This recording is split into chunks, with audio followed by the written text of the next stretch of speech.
Welcome to our Jasper Stories in partnership with Jasper Pride. This is part 3 of our Jasper Stories brought to you by the Jasper-Yellowhead Historical Society, Museum and Archives. I'm Warren Waxer, Vice President of the Society, and today we're going to talk about the railway. The Canadian National Railway is now the dominant railway in Jasper, the only railway in Jasper, but at one time we had 2 railways coming through this valley. The Canadian Northern Railway and the Grand Trunk Railway.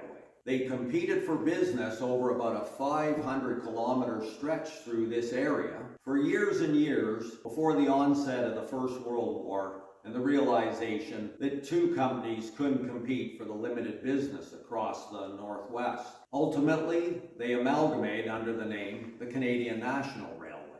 Well, now it only represents a very small portion of the population of Jasper. At one time, a good majority of town residents would have been employed directly or indirectly by the railway. Of course, during the steam days, you needed more men and women to run the railway.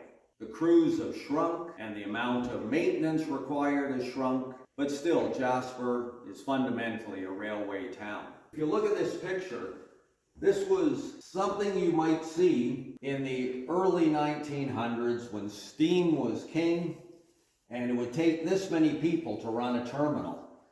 Presently, if you had a quarter number of these people, that's about all you would need to run the railway out of Jasper.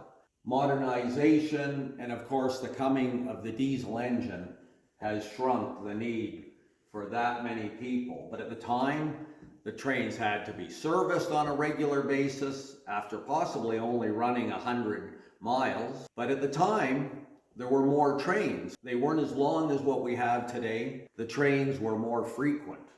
With all the advances in railroad history, one thing they've never been able to duplicate is the speed that the silk trains used to travel at. And silk trains were special trains that ran from the west coast to the east coast carrying silkworms. Now the price of silk varied so much, it fluctuated daily, and to get those silkworms alive and into the silk mills of eastern North America, it was very important to get them there quick because you didn't know how much they were worth, and of course you want them to arrive alive. So these trains were traveling at 80 to 90 miles per hour. Well, those speeds have not been duplicated on the railway since. If you were on a silk train, you were king of the road. Well, in today's world, the railway mainly ships freight with a certain amount of passenger service. Back in the day, passenger trains were running through here up to 6 times a day, east and west. And they provided a number of services, including mail service. Royal Mail was all transported on the trains, and the mail was sorted as the train was moving. A bag would be thrown on at whatever city or town, and it would be sorted along the way and letters dropped off at the appropriate towns further down the line.